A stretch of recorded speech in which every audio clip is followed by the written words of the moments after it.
तो आज हम बात करने वाले हैं ओईटी की प्रिपरेशन। तो सबसे पहले ये है कि कितना टाइम पीरियड चाहिए होगा ओईटी की तैयारी में। तो जैसे पहले समझा जाता है कि ओईटी जो है बहुत आसान है और बहुत आसानी से हो जाएगा, बस एक हफ्ते में तैयारी करेंगे तो निकल जाएगा। लेकिन अब सिनेरियो चेंज है। अब क्योंकि हायर जो है ना, हमारे पास फेलियर रेट हो चुका है इसमें। तो आप जो है ना, इसको वो नहीं कर सकते हैं कि इसकी प्रिपरेशन के बगैर आप जाएंगे तो आप अपने पैसे भी ज़ाया करें और अपना वक्त भी ज़ाया करें, क्योंकि इसके रिजल्ट भी 17 डेज बाद आते हैं। अगर आप पेपर में दे रहे हैं, अगर आप कंप्यूटर में दे रहे हैं तो वो 10 डेज बाद आएगा। सो अगर आप जो है कंप्यूटर के आदी हैं तो आप ज़रूर कंप्यूटर में देंगे। अगर आपको पेपर पे लिखना ज़्यादा पसंद है तो पेपर पे देंगे। सो मैंने तो पेपर भी दिया है। ठीक है। सो मेरी जो टोटल ड्यूरेशन प्रिपरेशन की थी वो 25 डेज थी। और क्योंकि मुझे बिल्कुल भी नहीं पता था कि ओईटी में करना क्या है, तो स्टार्टिंग के डेज थे वो like 5 days were all confusing कि कैसे करना है, कहाँ से तैयारी करनी है, कुछ समझ नहीं आ रहा होगा। तो ऐसे स्टार्टिंग में होगा, सबके साथ ऐसा होगा, क्योंकि आप किसी भी नई चीज़ को करते हैं तो आपको समझ नहीं आती है करना कैसे है। लेकिन मेरे पास जो है जो यूट्यूब में चैनल है डॉक्टर नदान जोशी का है। अच्छा, वो नाम भी लिख लेती हूँ मैं। अच्छा, साइलेंट पे।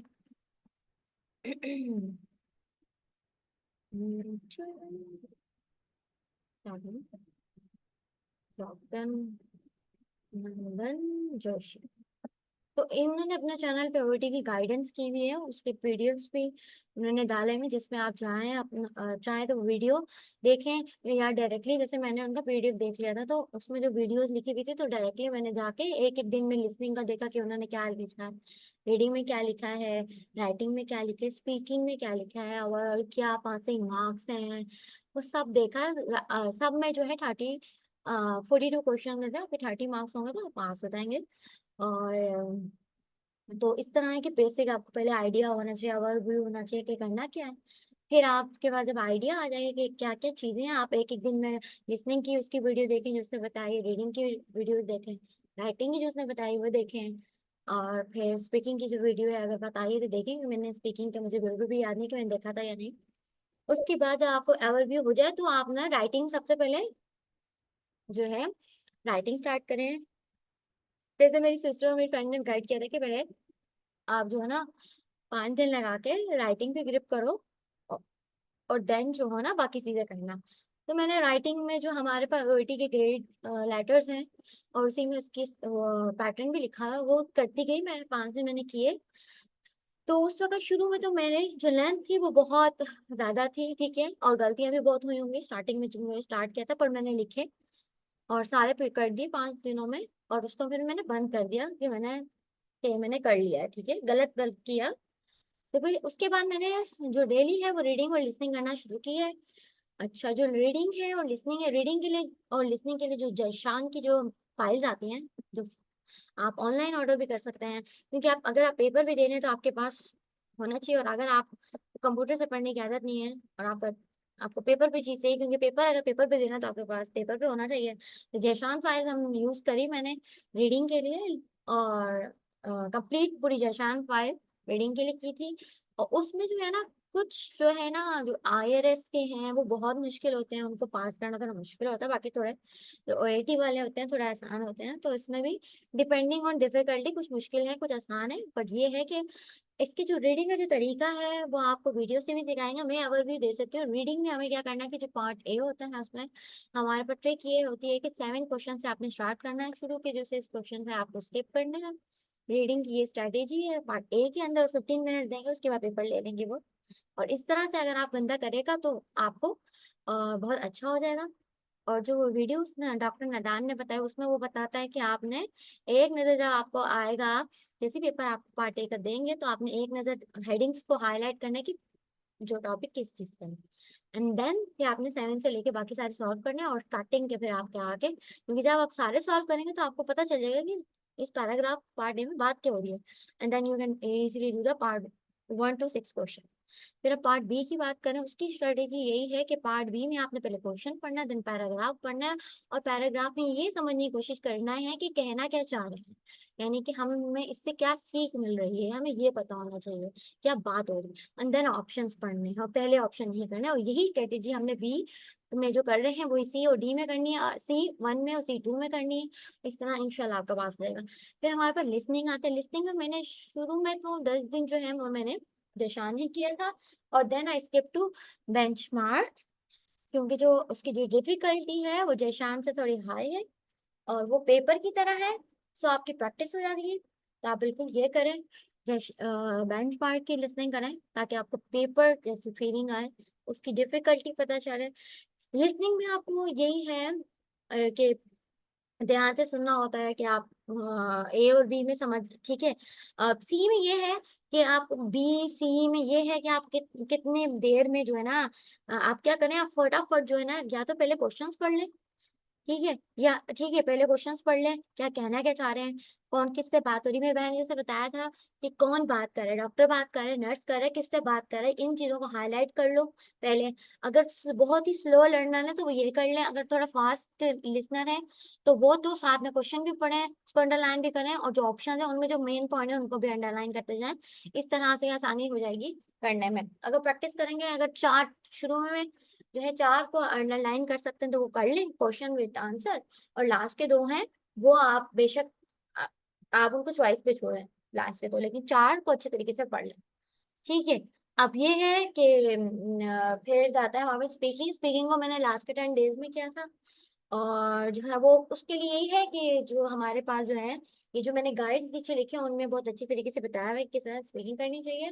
और स्पीकिंग का यही मेन फोकस होगा कि आप कितनी जो है ना प्रैक्टिस कर रहे हैं। आपको बस अपने एक दोस्त के साथ, फ्रेंड के साथ, family member, anyone who is available to you and who know how to speak in English, you can do it with them, or who has experience with OAT, so you can do with them.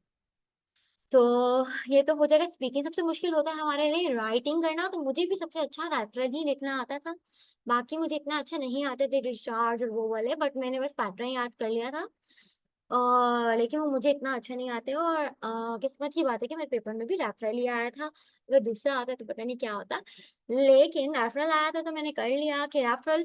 और writing का यही है कि जितनी आप practice करेंगे, speaking और writing में यही है, आप प्रैक्टिस करें और फिर आप देखें। तो उसकी ये बात है कि ये जो ओएटी गार्ड है पाकिस्तानी है ना, बाय डॉक्टर मोहम्मद तुफैल, ये बहुत अच्छी क्लासिक है। इस बंदे ने सारी बताई है, रीडिंग कैसे करनी है, लिसनिंग कैसे करनी है, स्पीकिंग कैसे करनी है, राइटिंग करनी है। तो ये वीडियोस आपको शुरू में ही पढ़ने हैं।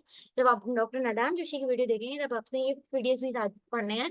फिर हमारे पास डॉक्टर माहीन हसन साबिर की राइटिंग है, जिनका पीडीएफ है, जो बहुत अच्छा उन्होंने बताया है कि कैसे राइटिंग देखनी है। तो आप जब शुरू के 5 डेज में राइटिंग करेंगे, तो मैंने इन्हीं की फाइल से सबसे पहले राइटिंग सीखी थी, ठीक है।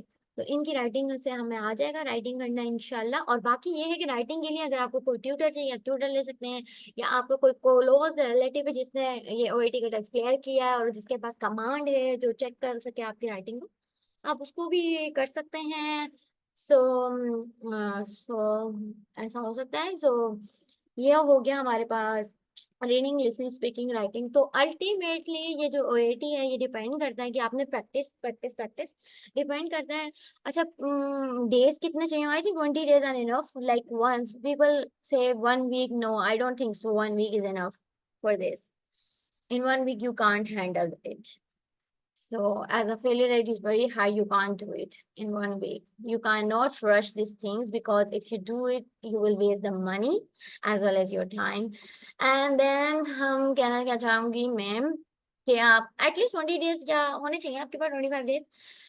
तो इसका ये है कि आप प्रैक्टिस करें, और जो स्केड्यूल होना चाहिए कि आप जो है ना, जैसे पेपर पैटर्न में पहले लिसनिंग होती है, फिर रीडिंग होती है, फिर राइटिंग होती है, फिर speaking.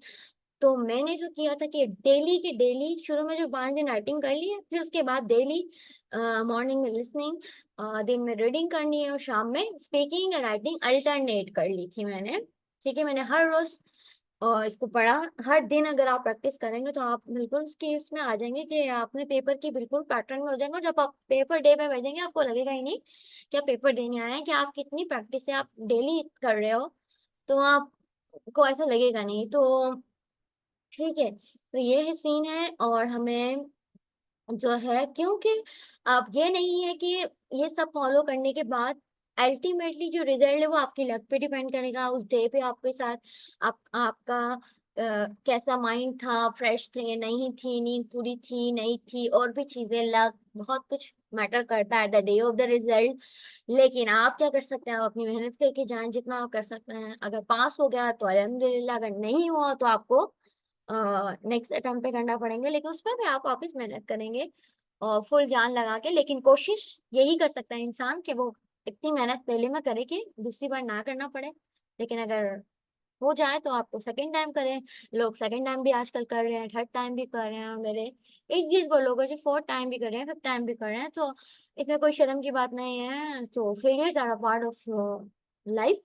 So we are just learning, and but the thing is that it's very time taking because of the time it take when we give the exam and the result. It is 17 days, so it's a very bit long time. So waiting for result is very hectic. So एक चीज बड़ी मुश्किल है, बंदा test तो दे सकता है बार बार, लेकिन जो वेट करना है वो जो है ना बहुत मुश्किल है कि आप पास हो गए नहीं हो गए। बिकॉज अगर आप ईसीएमजी के लिए कर रहे हो तो टाइम इज वेरी क्रूशियल ना। तो ये जो है ना हमारे इसमें बहुत आ जाते हैं हमारे पास। जितना फ्लैट वालों के लिए भी यही है, टाइम इज क्रूशियल। तो ये बात है। और फिर बात आती है कि आप जितनी बार पैसे भी आपके लग रहे हैं तो it's gets very hectic hectic every time if you have to give it. So अगर आपको किसी भी चीज में मुश्किल हो रही तो मैं सजेस्ट करूंगी आप पहली बारी में ही ट्यूटर ले लें, ताकि आपको सेकंड टाइम पे ना करना पड़े। ठीक है। और ये एक लैंग्वेज टेस्ट है, और ये कोई हमारा मेंटली उसको देखने का कोई नहीं है। तो और उसके साथ साथ मैं यही कहूंगी कि इंग्लिश, जब आप ओईटी की तैयारी कर रहे हैं, you watch something in English for 1 hour, half an hour, or you connect with people who talk in English so that you can be in that, like you get fluent in that. So that will be my last advice. One will be like practice, practice, practice. Number two will be like what's everything in English. Talk with your close friend and tell them that you are going to give your OET exam. So please talk with me in English. And and that's it. This is the guide for OET.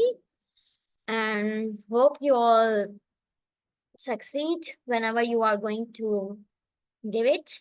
And if you are not succeeded, don't be disheartened. Um, Eventually, you will get it.